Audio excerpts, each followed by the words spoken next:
کے بےکور و کفن لاشیں اٹھائے خون کے آنسو رو رہی ہیں، جہاں شتاب جوانیاں تہہ تیغ کی جاتی ہیں، پردہ نشین کہ ان کی عصمتوں کے آبگینے پارا پارا کر دیے جاتے ہیں، اور جن کی مظلومیت پر شاعر کا ضمیر بھی چیخ اٹھتا ہے، کہاں ہے ارض و سما کا مالک کہ چاہتوں کی رگیں کرے دے، ارے کوئی مسیحا ادھر تو آئے، کوئی تو چارہ گیری کو اترے، حبش کی سرخی بشر کا حسین غازہ بنی ہے، افق کا چہرہ لگو سے در ہے کہ زمین جنازہ بنی ہے۔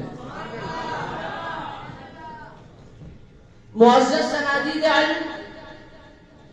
وہاں نوجوان لا الہ الا اللہ کا نعرہ لگائے خندقوں کو اپنی لاشوں سے پاٹتے ہیں، لیکن افسوس سد افسوس کہ لہو کی ان بوندوں کا قرض چکانے والا کوئی نہیں۔ عالمی برادری خاموش تماشائی کا کردار ادا کر رہی ہے،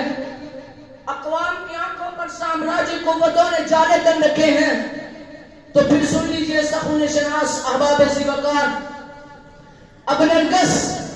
اپنی بے نوری پہ ہزاروں سال روئے یا پھر لاکھوں سال،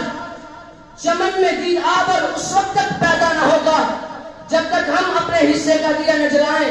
اس لیے کہ محنت کر کے ناموافق حالات کا رخ بدل ڈالنا انبیاء کرام کی سنت ہوا کرتی ہے۔ تو آئیے قدس کی بازیابی کی خاطر اسرائیل اور اس کے حمایتی ممالک سے بالکل یا بائیکاٹ کریں، اور اگر الکفر ملت واحدہ کا مصداق ان صلح اور انصاف کے پھولوں کو کچل ڈالے تو پھر ایک ہی حل ہے، بقا کا راز پانے کے لیے فنا فی اللہ کی دہ میں وہ درزن ہوا جائے، غلامی کی زنجیروں کو آہن عزم سے توڑ پھینکا جائے، اور اعلی کلمت اللہ کا علم لہرا کر فضربوا فوق الاعناق فضربوا منہم کل بنان پر عمل پیرا ہو کر شان عمر کو زندہ کیا جائے، اور داستان عجوبی کو دہرایا جائے۔ بقول شاعر اٹھ باندھ کمر مد مجاہد کا جگر لے، مومن ہے تو پھر مسجد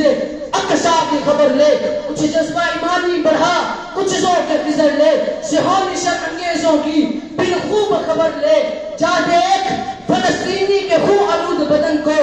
گر درد دل امت بیضا کا اثر لے، دل چیر کے رکھ دیں گے تیرا اقصی کے آنسو، کہ دل چیر کے رکھ دیں گے تیرا اقصی کے آنسو، مت آنکھیں چرا اس سے تو مت لا کے بفر لے، مومن ہے تو پھر مسجد اقصی کی خبر لے، مسجد اقصی کی خبر لے، وما علینا الا البلاغ۔